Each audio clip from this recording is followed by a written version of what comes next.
Dr. Hanby is Associate Professor of Religion and the Philosophy of Science at the Pontifical John Paul II Institute for Studies on Marriage and Family at the Catholic University of America. Dr. Hanby completed his Master of Divinity at Duke University and his doctorate at the University of Virginia. He authored No God, No Science, Theology, Cosmology, Biology, which reassesses the relationship between the doctrine of creation, Darwinian evolutionary biology, and science more generally. He is also the author of Augustine and Modernity, which is simultaneously a rereading of Augustine's Trinitarian theology and a protest against the contemporary argument for continuity between Augustine and Descartes. Dr. Hanby has contributed chapters to a number of volumes and is also the author of several articles appearing in Communio, Modern Theology, Pro Ecclesia, and Theology Today. Please join me in welcoming Dr. Michael Hanby. When viewing the early debate surrounding Humanae Vitae through the lens of the question concerning technology, one is immediately struck by two things. The first is just how deeply the debate was determined by this very question and shaped by the contending parties' attitudes toward the overwhelming power of technological progress in 20th century modernity. The Papal Commission final report, for example, justified its reform proposals in advance of the encyclical partly on grounds that, quote, man's tremendous progress in the control of matter by technical means corresponds perfectly to the divine decrees, end quote. Despite its own occasional lapses into space-age era optimism, Gaudium et Spes generally sounds a more ambivalent note, one which would resound through the remainder of Paul VI's pontificate. At the very outset, Gaudium et Spes declares that, quote, the human race is involved in a new stage of history, triggered by the intelligence and creative energies of man. These energies recoil upon him, upon his decisions and desires, both individual and collective, and upon his manner of thinking and acting with respect to things and people. The spiritual agitation and changing conditions of life in this new era are rooted in modern science and technology, which have transformed both the theoretical and the practical orders. Humanae Vitae, too, would later echo this ambivalence, citing man's astonishing technical conquest of nature as the occasion for a deepened reflection on the traditional teaching. Indeed, the most remarkable of all these revolutionary developments, Paul VI writes, is to be seen in man's stupendous progress in the domination and rational organization of the forces of nature, to the point that he is endeavoring to extend his control over every aspect of his own life, over his body, over his mind and emotions, over his social life, and even over the laws that regulate the transmission of life.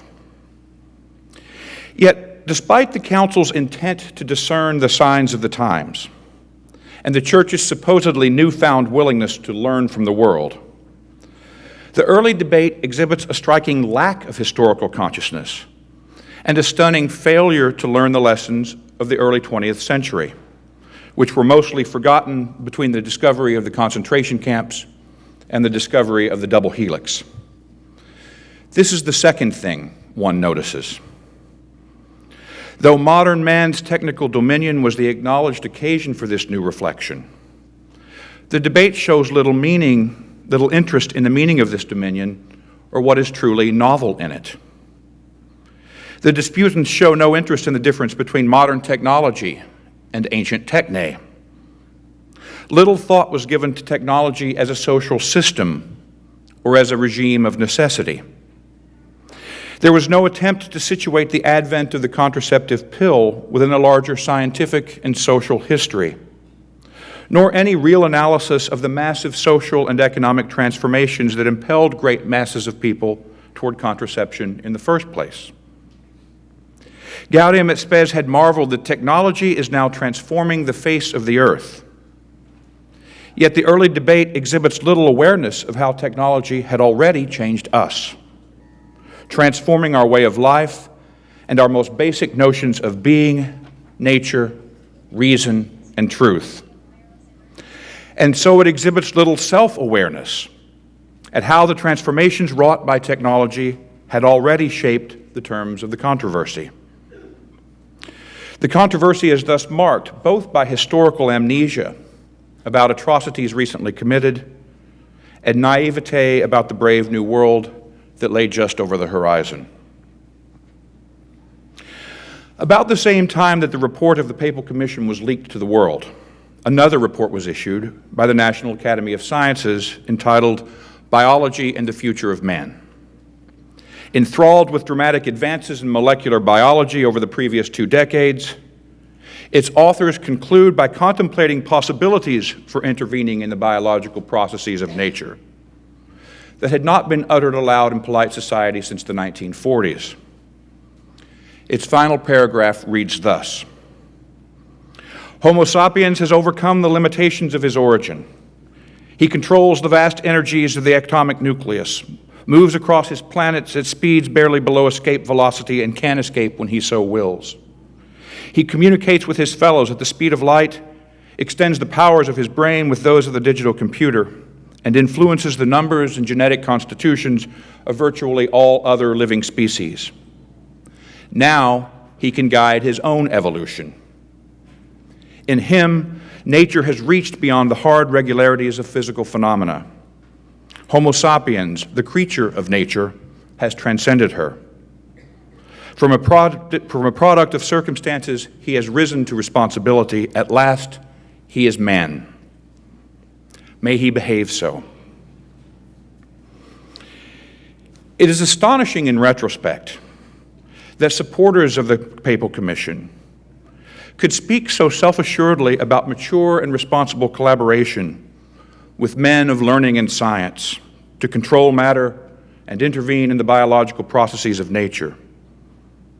At the very moment when eminent men of learning and science, like the prominent molecular biologist Robert Sinsheimer, were unashamedly contemplating a new eugenics, more powerful but less obviously authoritarian than the old.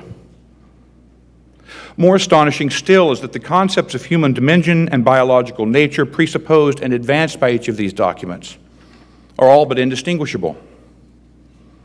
It is as if there had been no Nazi medical experimentation, no International Eugenics Congress, no Cold Spring Harbor Laboratory, no Buck versus Bell, no birth control leagues, no social hygiene movement. It is as if Chesterton and Lewis and Huxley had never issued their warnings about the shape of things to come. It is as if there were no Crick and Watson lurking in the shadows and no Robert Edwards and Patrick Steptoe waiting just over the horizon. It is as if Costi Connubii and Humanae Vitae pertained merely to the private choices of individual couples and were not integrally related to Catholic social teaching, a lasting misconception corrected by Benedict XVI in Caritas and Veritate, or as if the social forces commending universal contraception were not the same forces that preoccupied the Church's social magisterium. The scientific and technological revolution may have ushered in a new era of human history and recoiled upon our thinking and acting, but somehow it left the essential question unchanged from when Bouvier sought guidance for confessors from the penitentiary in 1842. It is as if man's technical dominion had merely given us the pill and some new moral dilemmas, and had not also put the truth of the human person and his future as human radically into question. In his magisterial, albeit tendentious volume on contraception, John Noonan traces how the Church's teaching from the high water mark of scholasticism to the promulgation of Costi Connubii in 1930, developed principally through the manuals and the penitentiary and in response to a pastoral emergency, the widespread adoption of contraceptive methods by European Catholics in the 19th and early 20th century. Perhaps then, contraception was destined to come down to us principally as a question of moral and pastoral theology. Are all contraceptive acts intrinsically evil? And how should pastors and confessors counsel those of their flocks whom they suspect to be taking recourse to them? This history presumably forms the backdrop of Pope Francis's demand that the confessional not become a torture chamber, which hardly seems to describe contemporary confessional practice in most of the world. And if, as rumored, the ideal of Humanae Vitae 12 is to be transformed from an ontological reality into a lofty aspiration and subordinated to a principle of discernment, it will be because the issue has been conceived in these moral and pastoral terms. Of course, the answers given to these questions in Humanae Vitae and the subsequent magisterium are indispensable to the humanity of the human person and the preservation of his reason and freedom. Nevertheless, the questions themselves do not exhaust all that is at stake in upholding this teaching. In the name of pastoral encounter, we are encouraged these days to set aside abstract truths and to look with compassion on the concrete realities of life. A salutary directive, but what does it mean? After all, Pope Francis teaches that everything is interconnected. So it seems an oddly abstract notion of concreteness that would isolate the moral decisions of couples from their actual historical conditions properly understood, the social and ideological conditions that produce their specific choices, give them their meaning, and make their choosing compulsory.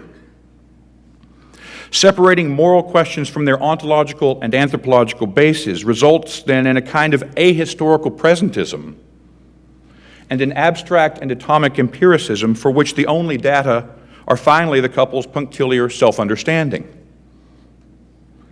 Such abstract concreteness is finally just another species of moralism. Though a moralism of the left, parading about in pastoral guise, seems to be ascendant today, a moralism of the right would be no less impotent in grasping our historical moment.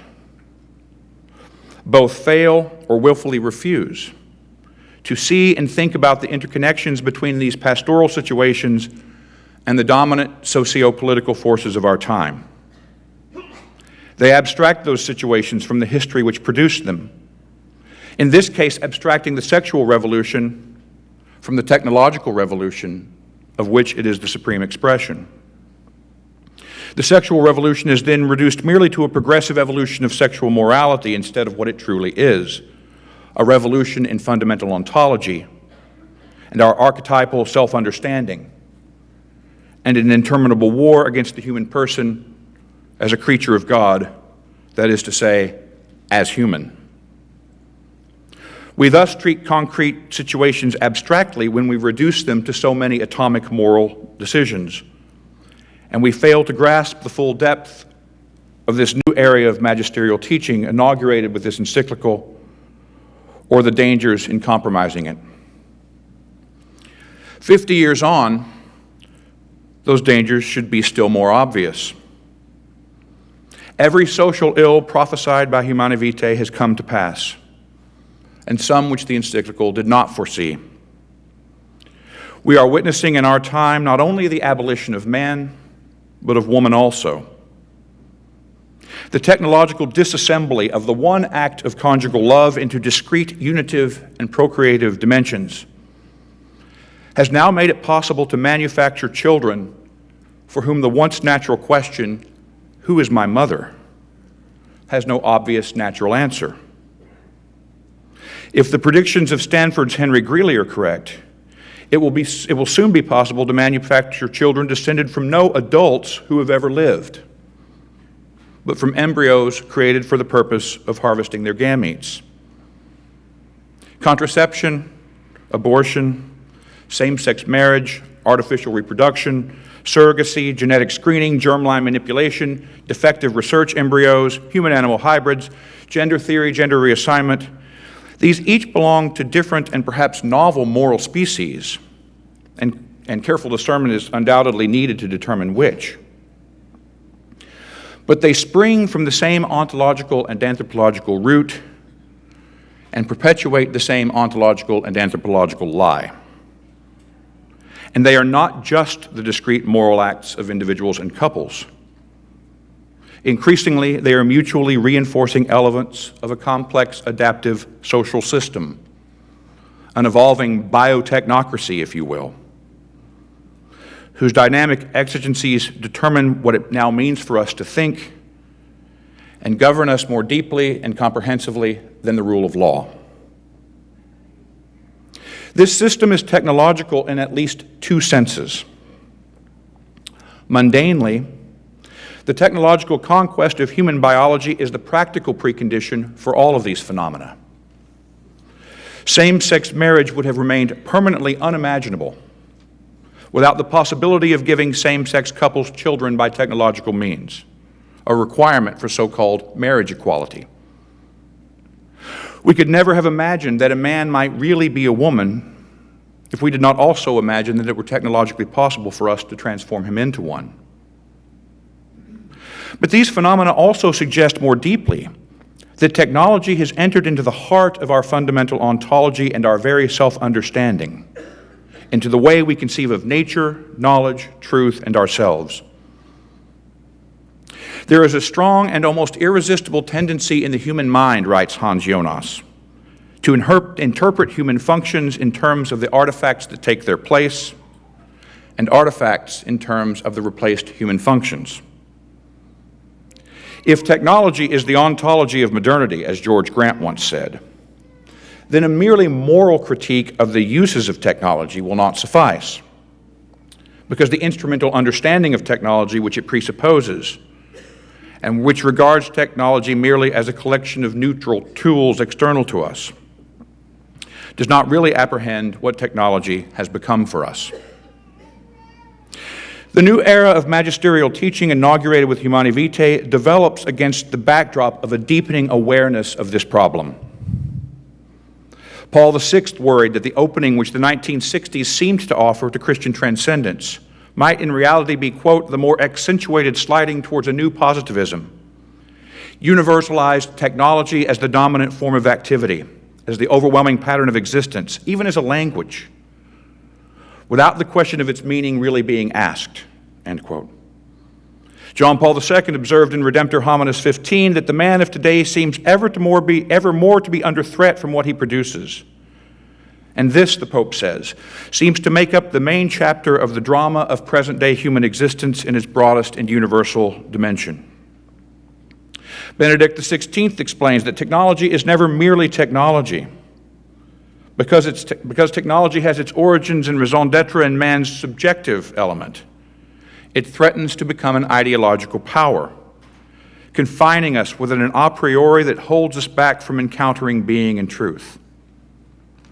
Were that to happen, he warns, we would all know, evaluate, and make decisions about our life situations from within a technocratic cultural perspective to which we would belong structurally, without ever being able to discover a meaning not of our own making. Pope Francis seems convinced that this confinement has already come to pass, at least judging from Laudato Si. He laments, quote, the way that humanity has taken up technology and its development according to an undifferentiated and one-dimensional paradigm that exalts the concept of a subject who approaches and gains control over an external object, and who makes every effort to establish the scientific and experimental method, which in itself is already a technique of possession, mastery, and control, end quote. Francis follows Guardini in calling this the technocratic paradigm, which sees nature as an insensate order, as a cold body of facts, as a mere given, as an object of utility, as raw material to be hammered into a useful shape. So powerful is this paradigm that the idea of promoting a different cultural paradigm and employing technology as a mere instrument is nowadays inconceivable. The technocratic paradigm has become so dominant that it would be difficult to do without its resources and even more difficult to utilize them without being dominated by their internal logic, end quote. St. Augustine and the ancients recognized the tragic irony that those who lust for domination end up dominated by it. Hans Jonas helps us better to understand how this irony characterizes our technical dominion, where our servants tend inevitably to become our masters. Control, he explains, by making ever more things available for more kinds of uses. It meshes the user's life in ever more dependencies on external objects. There is no other way of exercising the power than by making oneself available to the use of things as they become available. Tasks for theory are set by the practical results of its preceding use, their solutions to be turned to use, and so on. As these products and their exigencies succeed each other and accumulate, Jonas says, quote, the situation for later subjects and their choices of action will be progressively different from that of the initial agent, and evermore the fated product of what was done before. To glimpse the power of this fate over our thought and action, one need only look at any of 1,000 bioethical dilemmas where indeed the tasks for theory are set by the practical results of its preceding use. The need to identify and isolate an analytically discrete moment of conception, accurate to the fraction of a second from a continuum of events that begins with the conjugal embrace of man and woman and concludes with the birth of a child, would not commend itself to us so urgently were it not for our ability to analyze and manipulate the various stages of that process.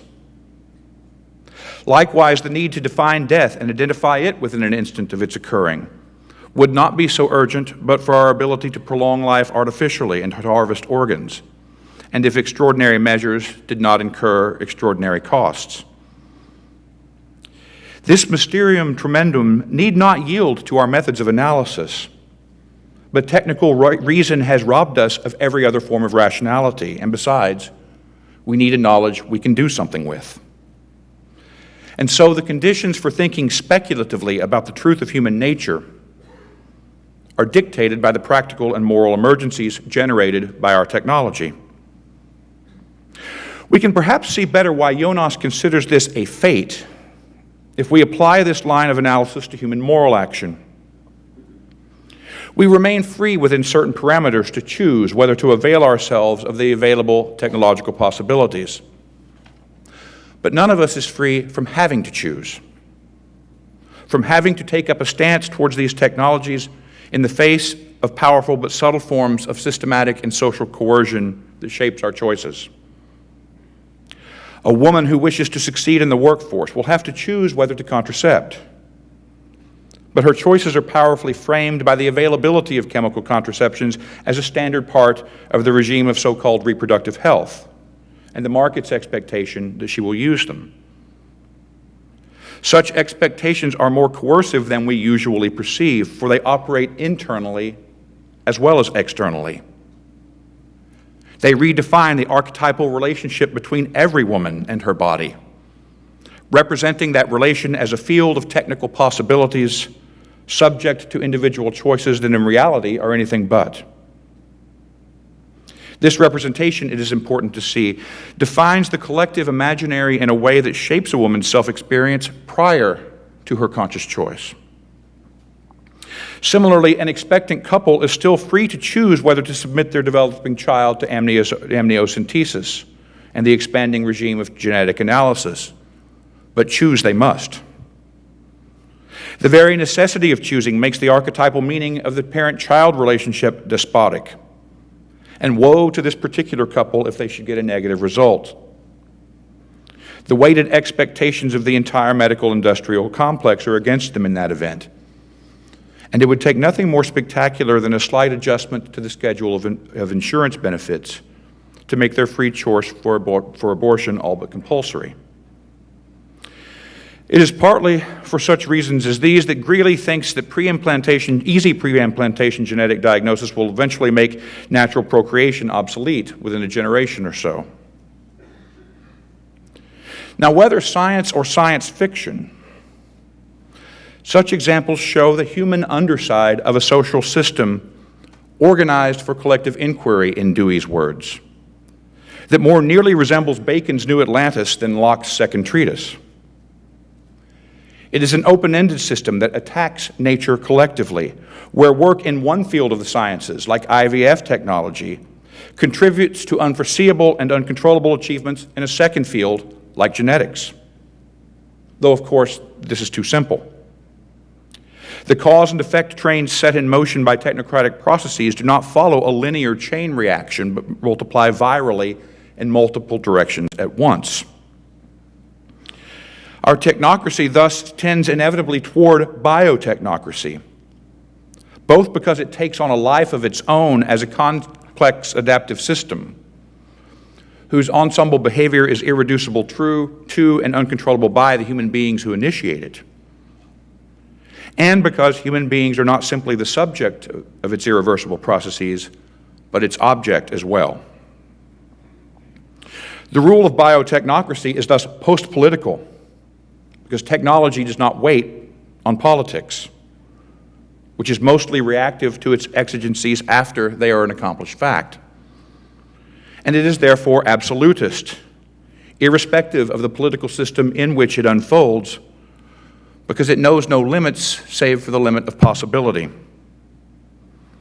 Biotechnocracy thus puts a new twist on the old adage, art imitates nature, mimicking nature as metabolic process and fulfilling more perfectly than Hobbes' Leviathan the technological aspiration at the foundation of modern political order, to create and submit ourselves to the rule of an artificial man, an automaton that moves by springs and wheels as doth a watch, which is why technology has become our fate. Where did this brave new world come from? According to Pope Benedict, this new era springs from the very root of the modern age. The, quote, new correlation of experiment and method that enables man to arrive at an interpretation of nature in conformity with its laws, and thus finally to achieve the triumph of art over nature. Our modern word technology, which fuses techne and logos, making and knowing, expresses this correlation. Technology is first a way of apprehending the world before it is a collection of instruments. This is presumably why Pope Francis calls the technocratic paradigm an epistemological paradigm. The new technological manner of knowing is a knowing by doing that takes experience apart and analyzes it, in Francis Bacon's words, abstracting the intelligible wholes that present themselves to our experience from the totality to which they actually belong, breaking them down so as to reduce them to their simplest components and reconstructing them as the sum of those abstracted components and their interactions. This is the meaning of the famous Baconian maxim, knowledge is power. It is not simply that we now know natural phenomena for the sake of controlling them. It is rather that we know by means of controlling them. Hence, Bacon says that truth and usefulness come to the same thing, and Benedict says that truth has come to be seen as coinciding with the possible, that is, with power. Because the truth of this kind of knowledge is precisely identical to our success in replicating experimental results, producing new experiments, and manipulating natural phenomena. And it is why the technocratic paradigm sets in motion an interminable and systematic war against all forms of antecedent order, including our own nature. With the conflation of knowledge and power, truth becomes whatever is technically possible. But the ultimate limits of possibility can only be discovered by perpetually transgressing the present limits of possibility. The triumph of art over nature, then, is the triumph of a new kind of practical reason, novel both at its scale, objects, and consequences, and, as we shall see, in the ontological vision which it presupposes and perpetuates. This triumph now determines what it means for us to think, and it makes traditional contemplative reason obsolete, both because it deprives contemplation of its object and because the new conflation of truth and possibility makes such speculation superfluous.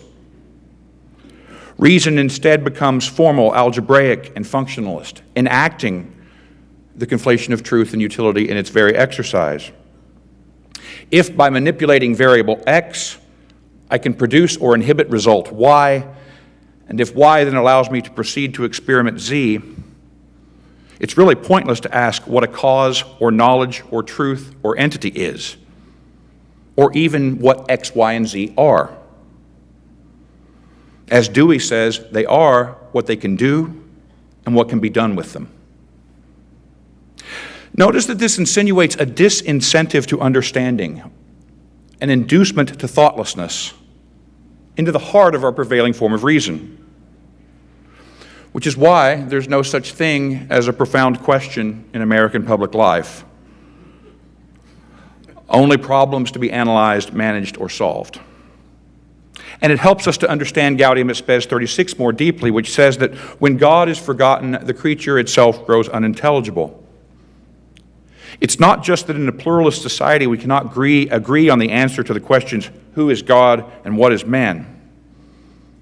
It is rather that questions in the what is form cannot even be intelligibly posed within the dominant form of rationality underlying our alleged pluralism.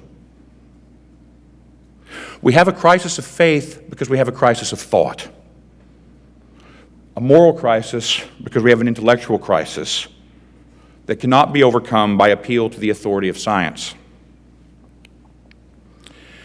The triumph of art over nature presupposes the conflation of art and nature, which means that the technocratic paradigm is not merely epistemological, but ontological as well. The 17th and 18th century conceived of the reduction of nature to art principally in terms of natura naturata, the finished artifacts issuing forth from the gracious hand of a contriving God who imposes laws on inert matter, already a truncated mechanistic understanding of God and creation. In the Romantic reaction of the 19th century, the hand of God is replaced by the gracious hand of history, or natural selection, thereby shifting the accent to natura naturans and nature as a dynamic process whose products are only ever provisional. There's less here than meets the eye, however. The conflation of nature and art, once it eliminates the transcendence conferred on things by Platonic and Aristotelian metaphysics, terminates logically in the conflation of being and history, conceived as a history of construction, the linear series of causes and effects that produce the present. For Aristotle and the tradition, the maxim art imitates nature had both a positive and a negative sense. Positively, what art and nature have in common, and what distinguishes both from chance and necessity, is that the end, the perfected product, so to speak, is the reason for the steps that produce it. The last end is a first cause in both instances. Art and nature are thus correlative concepts, as Robert Spemann explains, and their similarity undoubtedly helps account for that irresistible tendency to interpret human functions and artifacts in terms of each other. But the fact that art is said merely to imitate nature means, negatively speaking, that a thing existing by nature possesses something that an artifact lacks, or better, is something that an artifact is not. From the very beginning, a thing existing by nature has its own reason within it, as the principle and source of its unfolding. It therefore has a unity and an interiority that an artifact lacks.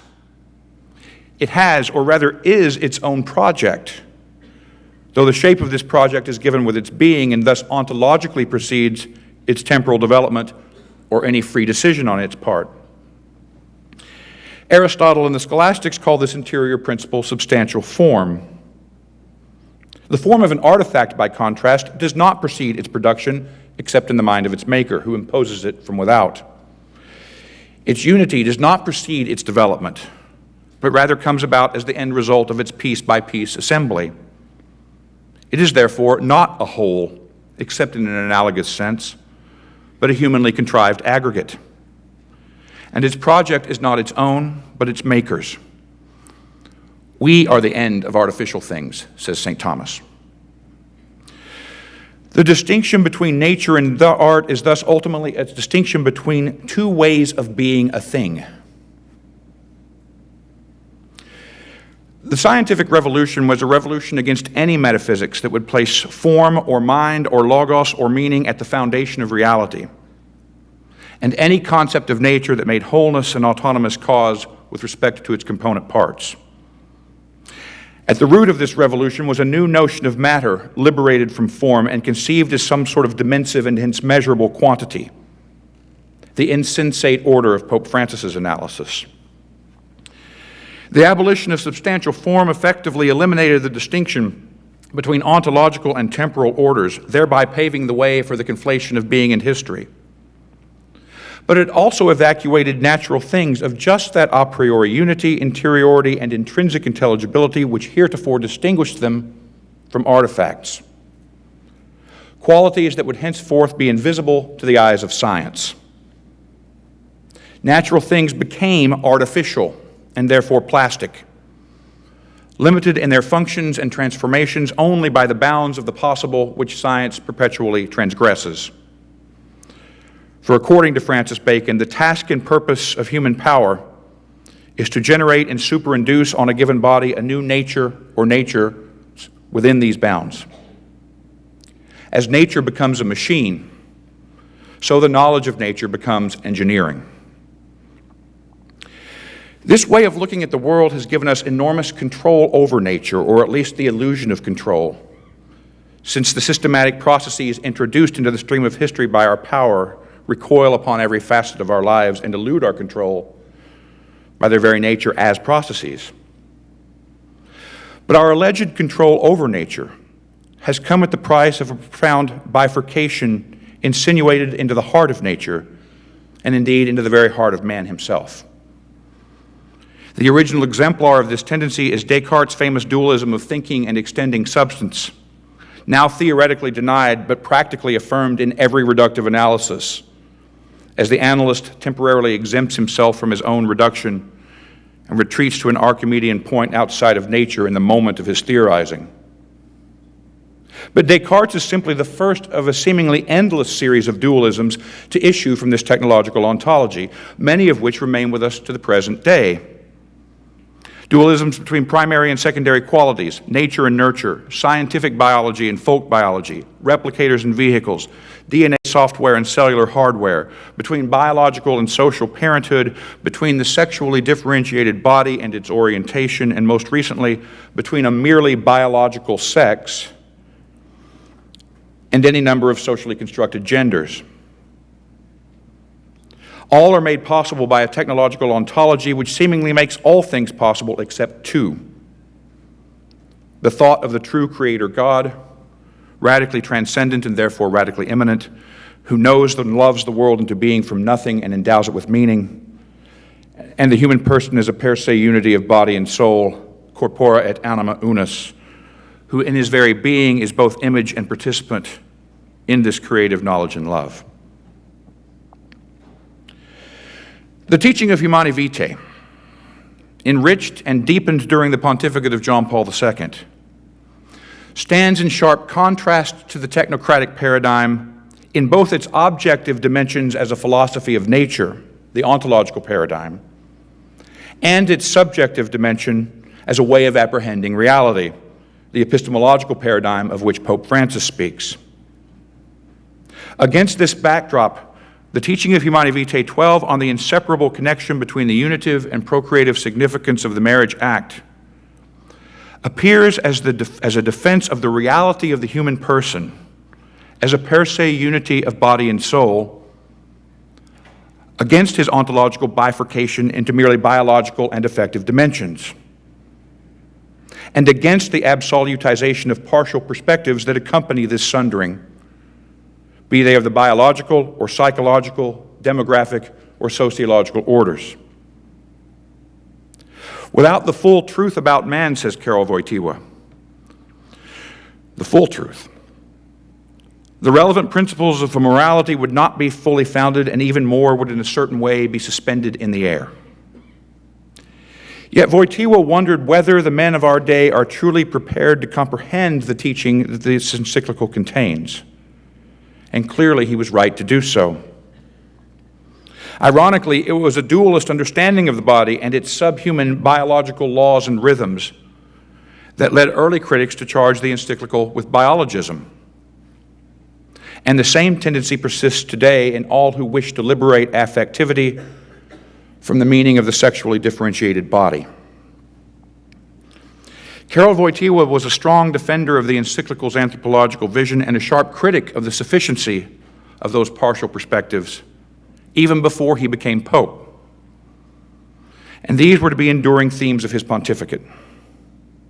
In Love and Responsibility, he wrote, quote, "The expression order of nature cannot be confused nor identified with the expression biological order, as the latter, even though also signifying the order of nature, denotes it only inasmuch as it is accessible for the empirical descriptive methods of natural sciences. but the biological order, as a work of the human mind separating some elements from this order from what really exists, has man as its immediate author. The order of nature, by contrast, constitutes a group of cosmic relations that occur among beings that really exist. It is thus the order of existence, and the whole order present in existence finds its basis in the one who is the unceasing source of this existence, God the Creator. He would echo these thoughts as Pope in his 1996 message on evolution, insisting that with man, quote, we find ourselves facing a different ontological order, an ontological leap, we could say. For the passage into the spiritual realm, he continues, is not something that can be observed in this way. These passages illuminate the meaning of partiality in those perspectives alluded to in Humanae Vitae 7. Partial or limited will not just mean incomplete, but abstract, reductive, and superficial, unless they can be integrated into a more comprehensive metaphysical and theological horizon. An extraordinarily difficult task given the ontology that we have already seen to be inscribed into them. For to admit the spiritual realm is to acknowledge more things in heaven and on earth than are dreamt of in biology, psychology, demography, or sociology. Things, in fact, which cannot be apprehended in these two-dimensional thought forms. Joe Sachs puts the point perfectly in his introduction to Aristotle's De Anima. Quote, that inward depth of life that opens in perception cannot be found on or between the extended surfaces of bodies.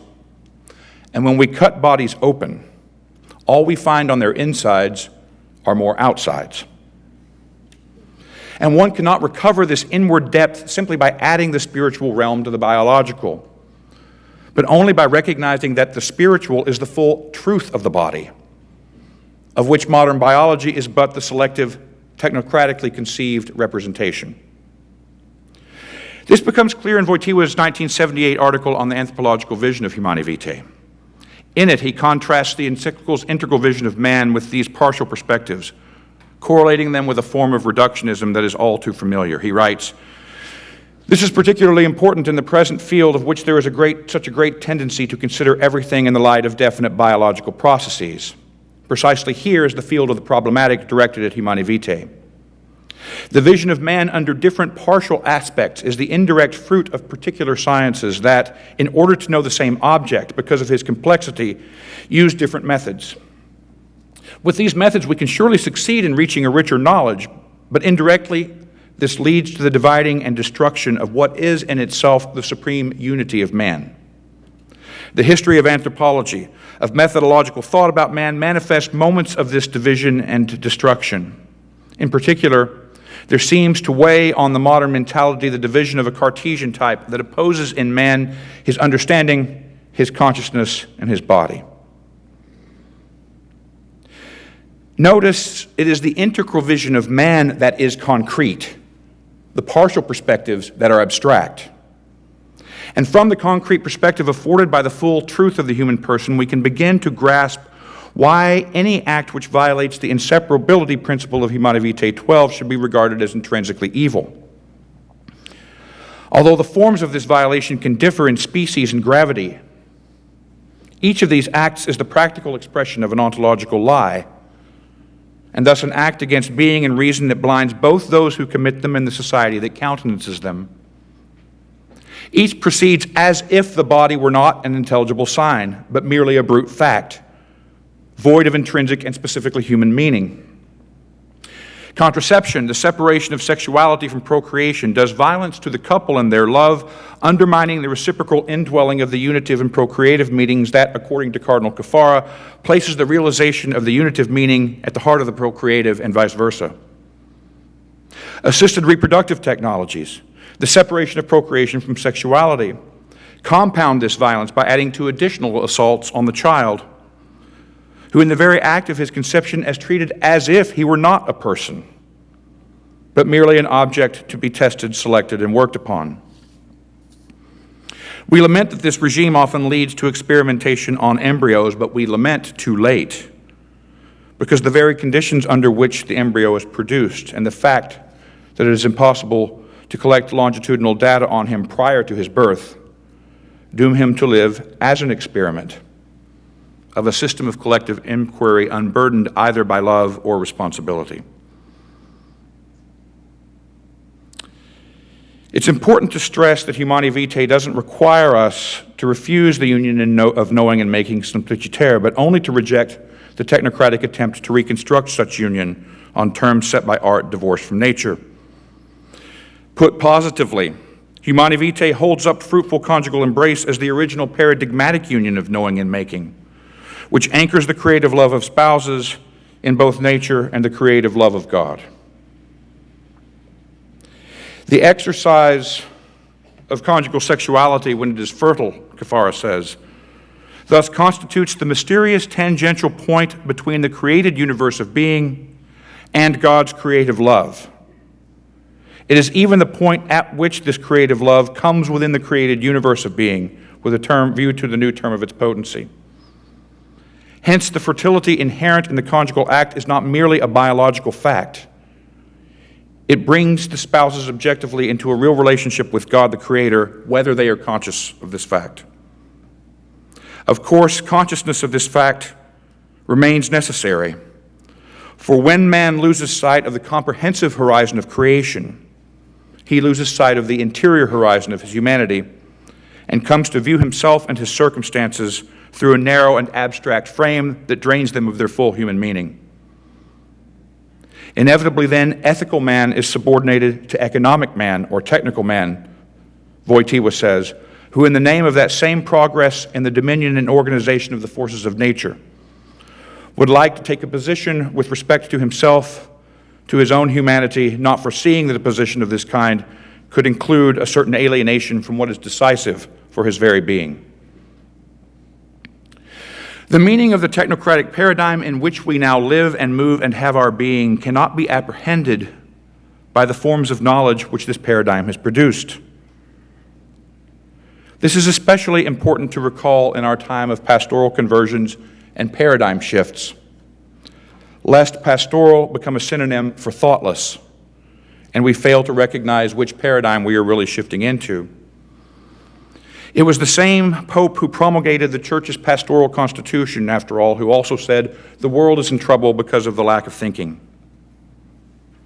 Nothing could be more disastrous right now than for the Church to give up on thinking, to renounce her inherent Platonism and replace theology and philosophy with the partial and superficial perspectives of a biology, sociology, psychology, political science, and economics generated by the technological mind. To do so would be to surrender the world to its technological fate and so betray the commission of the Good Shepherd by abandoning his flock to the wolves. Truth is the intelligible face of being. It is not abstract. Indeed, we've seen that truth is the most concrete thing, that only the truth about God and the human person grounds us fully in reality and thus saves us from a reductive biotechnocracy. To distort or neglect the truth of this encyclical is not only to acquiesce in an ontological lie, but to become an unwitting accomplice in the triumph of the technocratic paradigm. To adhere to this truth, however, to contemplate, proclaim, and defend it, is to recall the teaching of another great encyclical that is celebrating an important anniversary this year. Truth is the condition of freedom. Thank you.